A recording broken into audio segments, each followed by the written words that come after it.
You're listening to Crud Talk, a ministry of 50 Shades of Grace. Everybody's got a story. I'm guessing like me, you've been hurt before. But what if I told you there was more to this life than being stuck in the hurt and sin of your past? Hey, we all have crud, but it's how we deal with it that makes all the difference.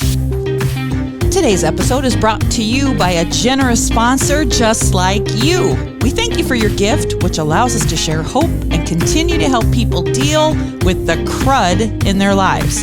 So thank you.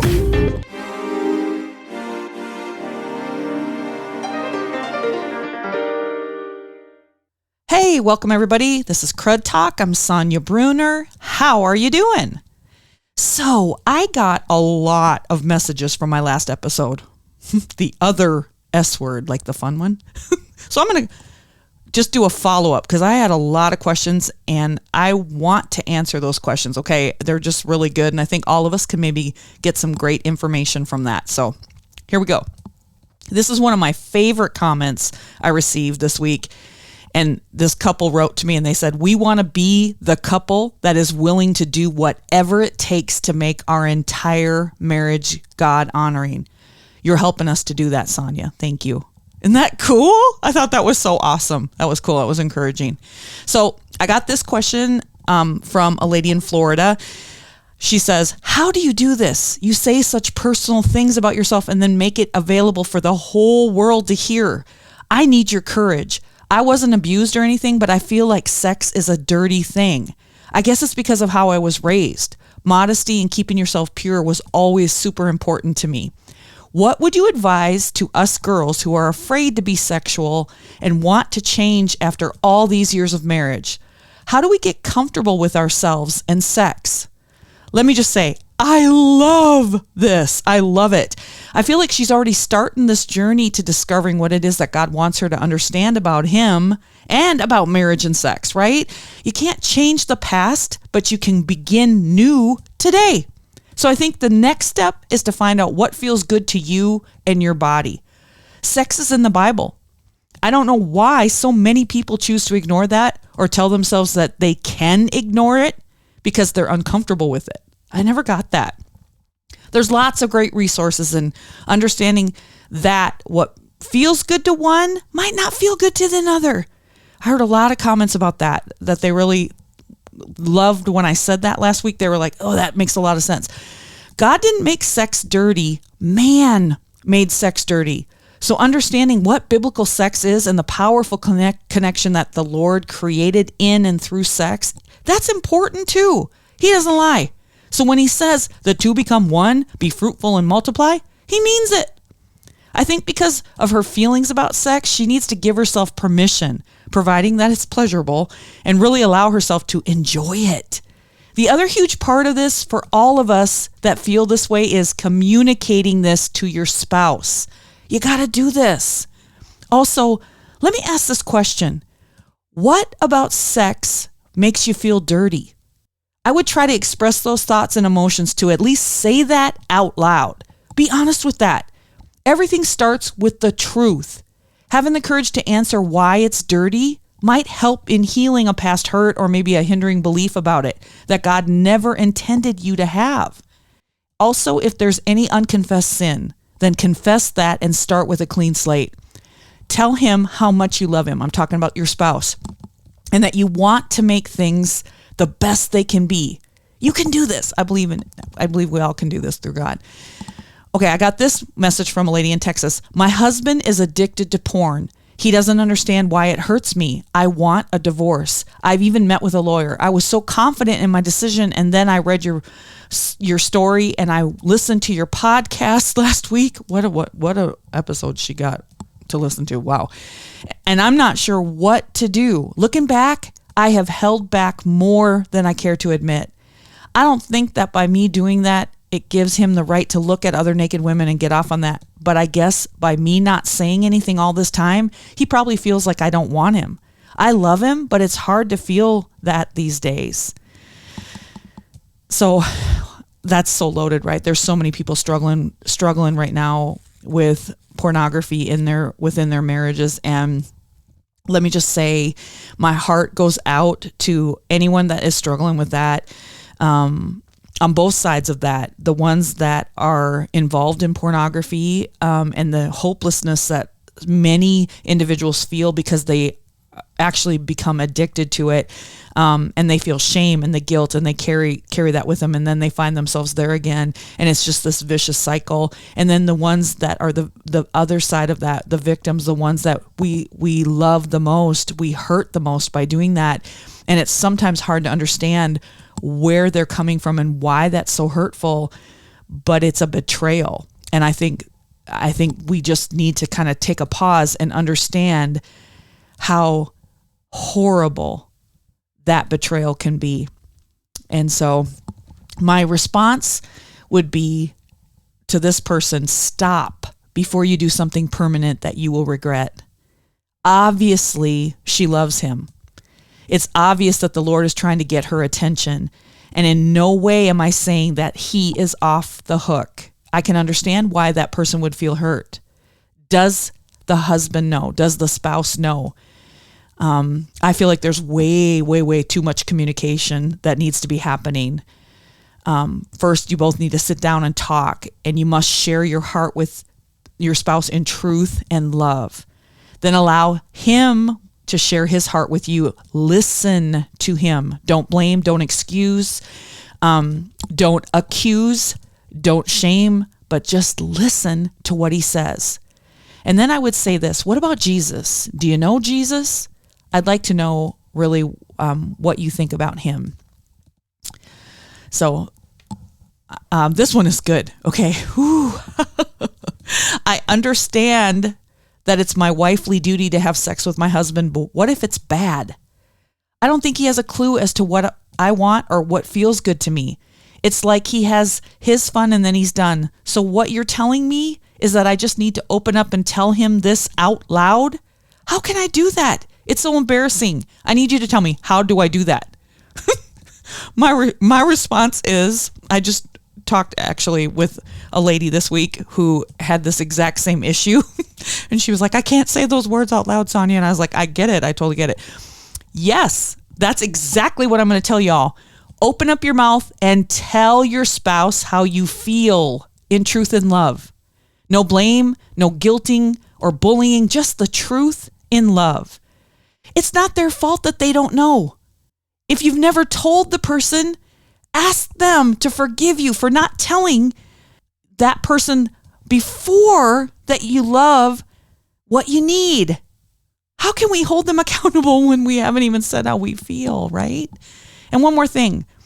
Somehow you might need to change the way that you think regarding your statement or your belief in attitude that says wifely duty and change that to I get to or I love to, right? It's not a wifely duty. We get to, we love to. And if it's not feeling good and if it's not going the way that you want to, you got to open up your mouth and talk, because after all, this is the one you love, right? This is the one you've made that commitment to. I got this one from a man in Colorado. I love this one's good.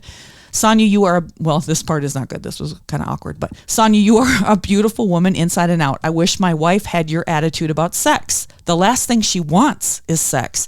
I feel like she punishes me by withholding it from me because I had an affair 5 years ago. 5 years, he says.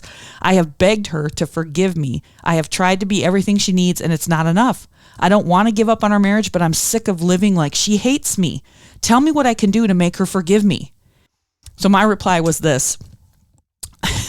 First, let me say that I'm sorry that you are hurting. So any of you that have gone through this, had an affair, and your spouse is not forgiving you for it, and it's just caused a lot of issues within the marriage, I'm sorry that you're hurting. I'm also sorry for that person that they're holding on to that and that they've been hurting too, because like I said, sin hurts, right? You can't make her forgive you. You can't. You can't do that. My question would be, did you ever just let her express her anger to you without you saying anything in response? In other words, does she get to have a get out of jail free card to be ticked as all get out at what you did? 5 years is a long time to be angry for sure. What about Jesus? What are your thoughts about him? I can only imagine how hard it is for you to feel like she hates you. It sounds like she might be afraid to give herself to you again, wondering if you will hurt her yet again. All you can do is share your heart with her. Speak truthfully and listen to what she tells you. No blame, no excuses, not trying to fix it. Listen. You can't control what she does. You can only control how you respond. And I would just say this, anybody that's in this situation, I'm praying for you. I'm praying for both of you. I'm praying for all of us, right? I got this message question from a lady in the Midwest. I feel embarrassed admitting this, but it's been a long time since we've had sex. What I find difficult is how to begin again. I feel like I need to tell him how I feel, but I feel weird doing that. I know the words, but I don't want him to think that I hate sex with him. There's things that I'd like him to do more of or to try, but he is so quiet. It makes me feel like I need to stay quiet about such things. I think the reasons that we don't have sex are more about us being too busy with life and not giving each other the attention that we deserve. How do I initiate this without passing out with embarrassment? See what I mean, everybody? Like a lot of us feel that way. It's not just one person, right? How to begin again. I think that's the greatest question of all time. This question made me smile with hope and gratefulness. I've heard it said that people do that which they want to do. So if you want to have sex, you need to have sex. You need to make that a priority. I totally understand the embarrassment of bringing it up. But what's going to happen if you don't? Nothing will change, right? So find a way to honestly communicate how you feel about him first. I think that's really big. Everybody listening, instead of jumping right in and talking about the negatives, I think reaffirming your love and your commitment to your spouse is the way to go with step number 1. And then confess any sin that has taken place on your end. Remember, you can't control what they do. You can only control how you respond. And then just do it. Even if you feel yourself turning red with embarrassment, do it. Say what you feel. Say what you need. Do it. Also, pray before you speak. I got this from a man in Georgia, and I want all of us to listen to the honesty from this guy. Wives out there, pay attention. God has been working on me about all of this. I want to change, but I feel trapped in my own sin. I have been addicted to pornography for as long as I can remember. I want to say that I want to stop, but the truth is I don't. It fills a void in my life that my wife cannot. She is a great woman, but there's something in me that needs this type of release. When I'm viewing porn, I don't think about her needs or what I'm doing wrong or the next thing. I'm thinking about nothing but what feels good and that I'm relaxed and in control. I don't want to hurt her, but I don't feel like this when I'm having sex with her. The sex itself is great. It's just not as much of a relaxed experience. It feels forced, and I feel pressure to perform. What can I do? Y'all, I think that is the most gut-wrenchingly honest comment question ever. That just blew me away, his honesty. I'm not surprised that pornography is the new drug. I'm not surprised that it's captured our attention and our minds and our hearts. And I'm not surprised that men and women would choose this form of stimulant over opening up their heart to more hurt and pain. Why? Why do I say that? A picture won't leave you. A video doesn't touch you or force itself on you or abuse you. An image doesn't ignore you or say hurtful things to you. A text doesn't have the messiness of looking into someone's heart and soul. You can stop texting anytime, but when it's a human being, you have to engage with a real person. Pornography draws a response. It gets you there. Pornography has zero commitment. You understand that the addiction to pornography is that it's the ultimate protection from getting hurt, right? Pornography takes out the very essence of what God intended sexual intimacy to be. No people, no relationship. You have taken out the soul and the heart of sex by narrowing it down to one person being aroused by electronics or images. Immediate gratification, lust, and zero commitment or engagement in true human relationships. But if you lust after another person, The Bible says you've already committed adultery in your heart. When we look at pornography, we are choosing to indulge the lust. We are actually fertilizing the lust. Think about that. We are creating a need for more and more in order to get sexually aroused again. Images are so powerful, and once they're there, they can't be erased. But the thing that is the most gut-wrenching to me about pornography is when we look at it, we are choosing to exploit people sexually and not batting an eyelash as to the heart and mind of that individual, or how they've been hurt or abused or sold, drugged, raped, or betrayed, or forced to engage in sexual activity on camera. I've heard people say, I'm not hurting anyone by looking at pornography. Are you sure? What about the age of that person?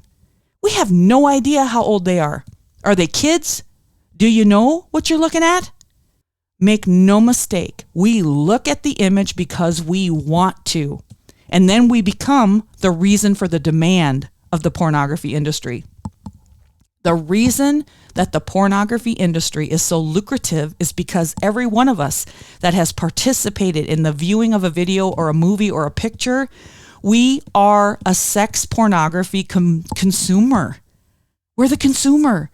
You and I have perpetuated the reason for the supply and demand. Do you get that? Everything belongs to Jesus. Our hearts and minds belong to the Lord. When we are married, our bodies belong to our spouse, period. Jesus is all about commitment. He's all about relationships. He's all about connection. He's all about love and trust and forgiveness, communication and intimacy. Is it any wonder why Satan is trying to kill that? He's taken away true relationship and intimacy and connection and trust, and we're letting him. If we have no relationships, we have nothing. And that's what Satan wants. The world is having plenty of sex. I know we all know this. It's everywhere. But they have left God out of it. They are completely unbalanced and empty. Sex isn't the know-all, beat-all to a marriage relationship, but it is part of the marriage relationship. You can't ignore those parts of God's words just because you have an issue with it. Let me say that again for somebody that's listening. You can't ignore that part of God's word just because you have an issue with it. We have God's permission. We have his blessing. We have the how-to in Song of Solomon. Have you actually read that book in the Bible? Ay, Chihuahua Beluga. I mean, I'm telling you, oh my goodness. God did not make sex dirty. Let me say that again. God did not make sex dirty. Man made sex dirty. If you're in a marriage that is sexually damaged or broken or sex is non-existent, would you have the courage to seek the truth? No excuses, no blame, just truth. Deep in your heart between you and Jesus about why there's no sex happening in your marriage. Let me just say this. Communication can change everything. By opening up and talking to our spouse about how we feel, what we like and what we don't like, it can make all the difference. Let me park here for a little bit. For many who struggle with talking about sex, that struggle comes from a place of guilt, shame, or pain. I'm going to share something with you that's really painful for me, but it's the truth. When I first got to church, I heard that sex is wrong and that only the bad girls want to have sex and have sex. Well, I had had sex with lots of men. So I was definitely a bad girl. Then I got married, but asking for what I wanted out loud would be admitting I liked it, which again would make me a bad girl. That's one of the reasons I'm so passionate about changing how we talk about sex. We need to retrain our brains to think about sex in a Jesus-filled way. The other struggle comes from believing what the world has forced on us. That if it's true love, then both people would automatically know what the other wanted, what pleased the other, and no talking about it would be necessary because we were so in love and we just knew what to do because of that love. That is a load of crap. Can I say that? I don't know if I can say that. Real life is way better. Sex is way better when both spouses are communicating and working together to make it awesome. Y'all, marriage takes work. I know you know that, but it takes work. It's not for chumps. It takes a lot of work. Don't be afraid to communicate. This is just a tip, but sometimes it's easier to talk about sex when you're not naked. Choose a place where you won't be interrupted or where you have privacy. Like a long drive in the car alone works really good. And then when you're done talking, you could have sex there too. Just saying. Okay, smile, people. Our spouses want us to enjoy sex with them. They don't know what you want until you tell them. So let's help make that happen. Open up your mouth and communicate. I love the questions that come in. I mean, this has been awesome. I just love the honesty. It makes me smile and it gives me hope. For whatever crazy reason, y'all, the Lord has given me grace upon grace, at least 50 shades of grace to help others. And I believe I'm here to encourage people to be open and honest about their crud, for sure. And some of that crud is about sex.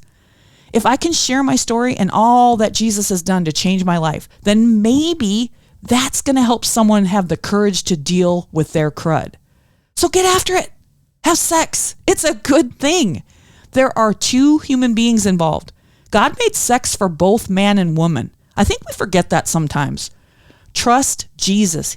He cares about everything in our hearts. He wants us to bring it to him and have the courage to be honest and then share that with our spouse in truth and love. If you both are still breathing, guess what? It's not too late. Open up your mouth and share your heart with the one that you love. I just want to say, I thank you. Oh my goodness. I thank you for trusting me with your questions. Oh, that means a lot to me. I'm praying that the Lord is speaking to your hearts, all of you listening through all of this. And let me leave you with this awesome word from Jesus. It's found in Philippians 4, verse 6 through 9. Don't worry about anything. Instead, pray about everything. Tell God what you need and thank him for all he has done. Then you will experience God's peace, which exceeds anything we can understand. His peace will guard your hearts and minds as you live in Christ Jesus. And he goes on to say, and now, dear brothers and sisters, one final thing. Fix your thoughts on what is true and honorable and right and pure and lovely and admirable. Think about these things that are excellent and worthy of praise. Oh, and listen to this. Keep putting it into practice. All you learned and received from me, everything you heard from me and saw me doing, then the God of peace will be with you. That's Philippians 4, verse 6 through 7. Keep putting it into practice. He's even telling us. Okay. Smile, everybody. I'm Sonia Bruner. This is Crud Talk. See you next time.